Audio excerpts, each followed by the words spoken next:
Eestis on jeti- ja mootorkelgusport viimastel aastatel leidnud üha rohkem poolehoidjaid. Uudsete ja atraktiivsete spordialadena pakuvad nad nii sõidu kui silmarõõmu.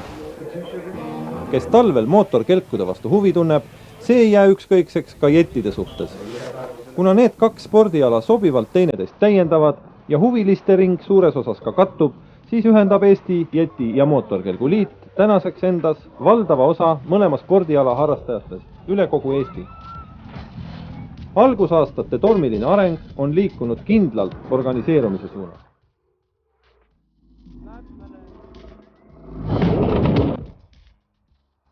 Mitu jetiklassi üldse võistlustes ametlikult on?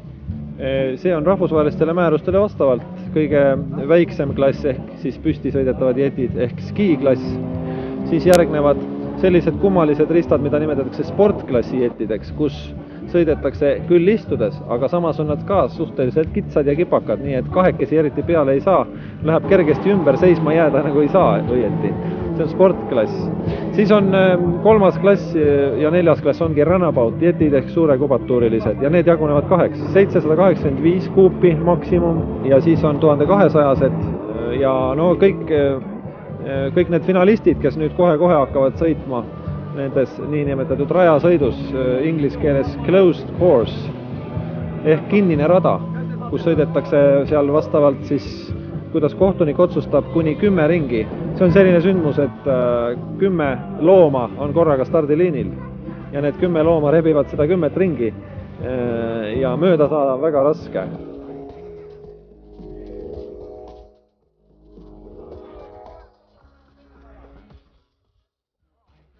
Mis kõige suurem erinevus on selle väikese ja suure klassi vahe? No kõige suurem kindlasti on see, et skiklassis sõit on püsti, nii-öelda, et peab vähemalt jalgadega toetuma nii-öelda selle sõiduki peab püsti peal seisma, et seal ei ole lubatud istuda ja põlvili olla. Aga teised nii-öelda need sportklass ja suur ja väike runabout, seal ongi, istutakse peal ja sõidustiilid on täiesti erinevad kindlasti.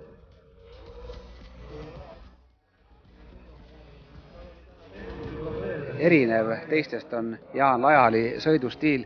Jaan, kas see tuleb nüüd sellest, et sa oled oma sportliku nooruse üle elanud tsikli sangade vahel? Kindlasti see tuleb kasuks seal, sest et tasakaalutunnetus ja niisugune reaktsioon ja see kõik on kindlasti annab kasuks selle sõidu juures. Aga stiil on erinev võib-olla ka sellepärast, et eelmine aasta sai päris palju harjutatud ja lihtsalt tunde järgi ja nii tundus nagu kõige mugavam ja praeguseni paistab ka kõige kiirem.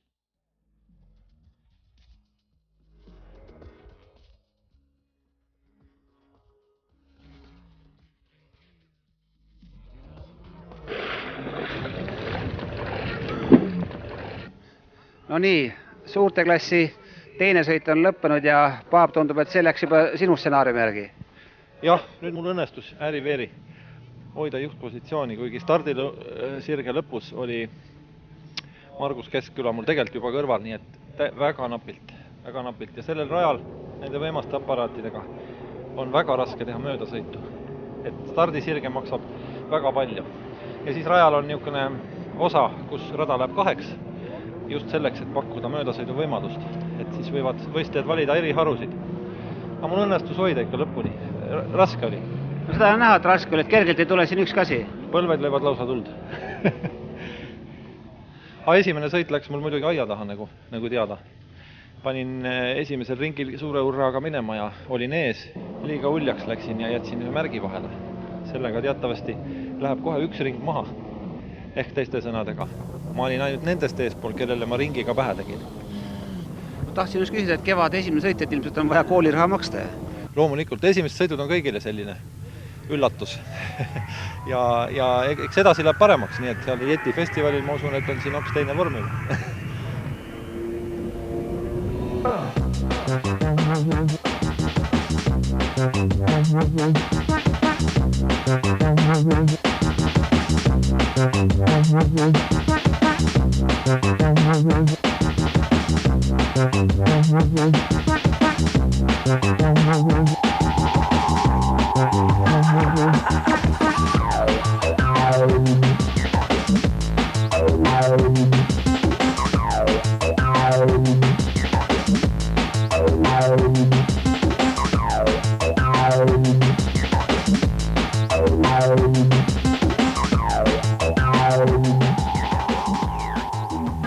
tundus üldse, et palju oli vale start ja kas see on kõik sellise hooaja alguse probleem? Ma panin tähele, vist ühes klassis oli tõesti palju valestarte.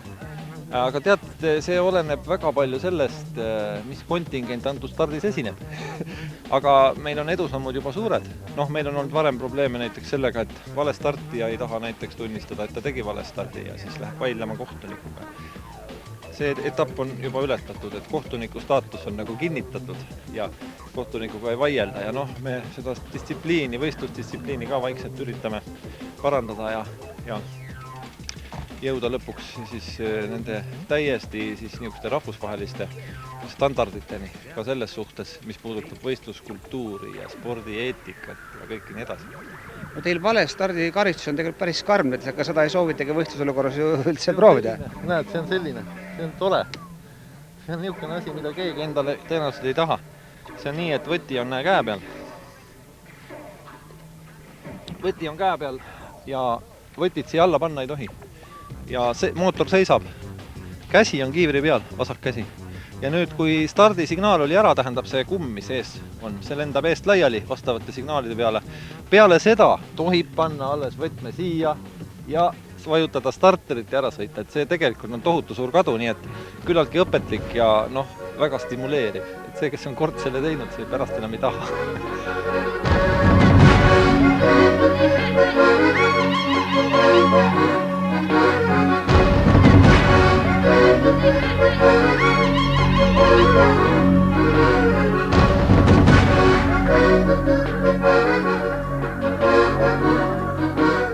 Ilus avalöök hooajal on tehtud, kuidas jätkub hooaeg? Järgmine üritus on võib-olla selle suve üks kaalukamaid. See on siis rahvusvaheline Yeti-festival, mis toimub Ristna Neemel Hiiumaal. See on see uus veespordikeskus Paradiisi rannal. Nii et tõeliselt fännid kogunevadki juba jaanipäevaks sinna. Siis on seal võimalik ka natukene trenni teha ja puhata ja teha kõvasti sporti.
Peale nii toredat võistluspäeva ei osanud mitte keegi arvata, et kõik siin ilmas ei kulge alati meie parima tahtmise järgi. Festivali teisel päeval tabas Eesti jetisporti suur kaotus. Sportklassi mitmekordne Eesti meister Kalev Varjulill kaotas võistlussituatsioonis kontrolli masina üle. Kuigi Kalev oli Eesti meistritiitli endale eelnenud sõitudega juba kindlustanud, üritas ta tekkinud veepilves siiski visasportlase hingena võistlust jätkata. Halvenenud nähtavuse tõttu jäi aga ette tagant tulevale sõitjale ning kokkupõrget ei õnnestunud enam vältida. Vaatamata päästemeeskonna ja parameedikute operatiivsele tegutsemisele osutusid selle traagilise õnnetuse tagajärjel tekkinud vigastused kahjuks sedavõrd tõsiseks, et Kalev Varjulille elu päästa ei õnnestunud ja ta suri teel haiglasse.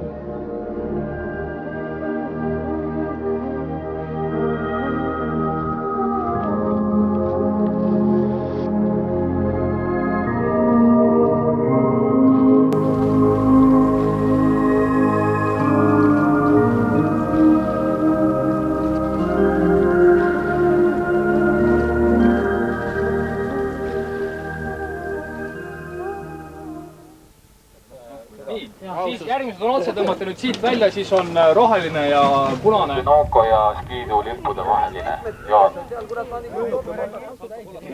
Margus Keskkülal on hooaja tuleproovi enduurosõidus tehtud soomlastega, mida see näitas?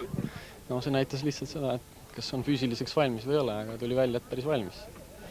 Et seal 100 kilomeetrit, mis muidu läbida tunni aega, sai läbitud kuskil laine tõttu 2 tunniga, et see oli päris kõva töö, ütleme niimoodi.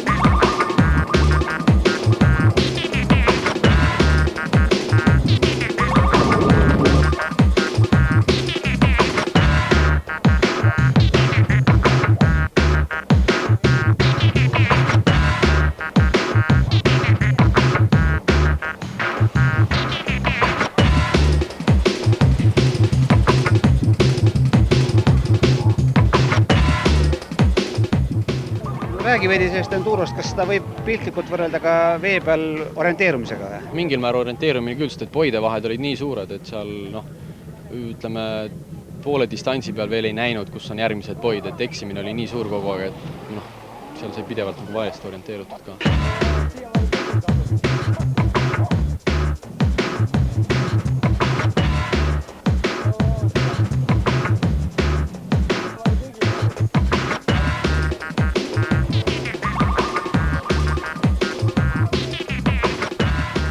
Täna on tulemas veel suur enduro.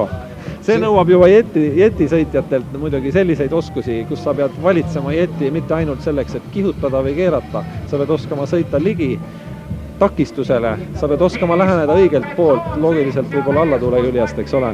Sa pead oskama sealt hüpata maha tundmatus kohas, klammerduda takistusele, sooritada seal täiesti akrobaatiline operatsioon, et saada komposter oma enduro kaardile.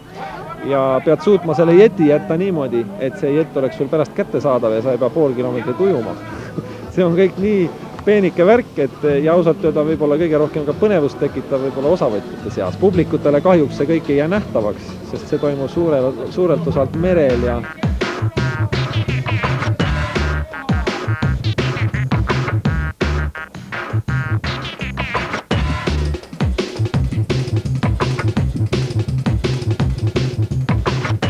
sellise kõva lainega nii pikka trassi läbi sõita, selleks peab olema väga tugev füüsiline ettevalmistus. No ma ütlen, et peale seda sõitu on mehed pikali maas. Ma arvan, et keset sõitu mõni mees jääb lihtsalt seisma ja võtab aja maha, sest et vastasel juhul on tõesti, võib väga ohtlikuks minna. Siin on kohustuslikud seljakaitsed, kiivrid, lõuakaitsed, kõik on mängus.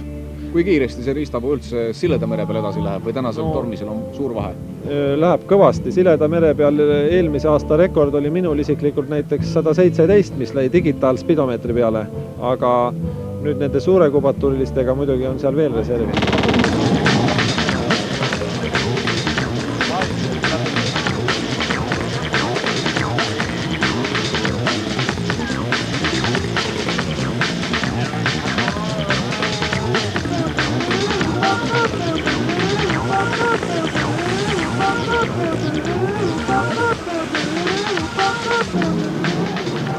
sa võrdleks seda koormust, mis praegu said?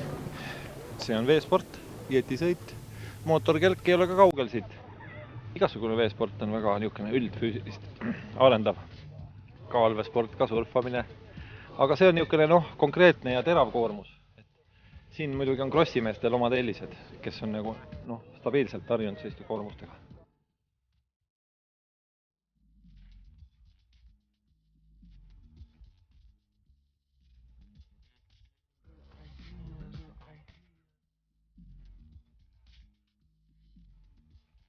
Räägi veidikene, millal sa üldse alustasid selle sõiduga? Alustasin mingi 2 aastat tagasi. Ja praegu lähen proovin natukene. Kas see on selle hooaja esimene sõit sulle? Ja ei ole, ma olen enne sõitsin ka seal Valklas. Kas vahepeal, kui talv oli, kas on käest ära ka läinud natukene või? Ja on küll näits. Palju teil neid noori on, ütleme sinu vanuseid ja natukene vanemaid nooremaid, kes seda ala tahavad harrastada? Need, kes võistlevad, neid on 3. Või 4, 3. Mis sa arvad, kas jääd selle ala juurde kauaks? Arvan küll.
Tasakaalutunnetus ja sükene reaktsioon ja... Käsi on kiivri peal. Mõnus soe. Ma vaatasin, seal tuli siukene laine. Ma panen täiega. Kivid olid seal samas, vaatasin, kurat, ainuke võimalus, kus ma veel mööda saan. Põlved löövad lausa tuld. Ma arvan, 2 võistlust võiks ikka teha. Väga huvitav on vaadata. See oli päris kõva töö, ütleme nii. Vesi on vahel ja midagi teha pole.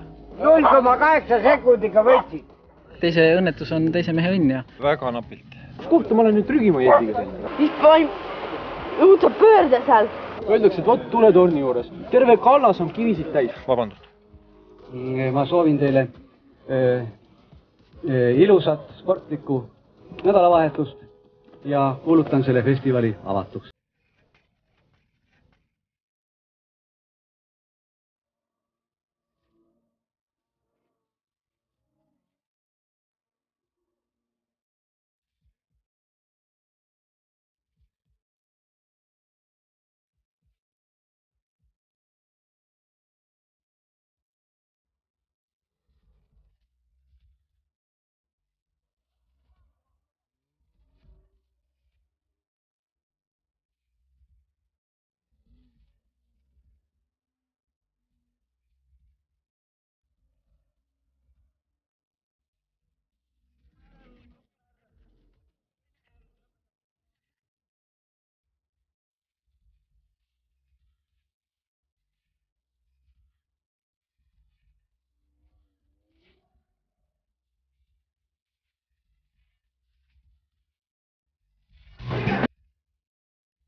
What you when that what you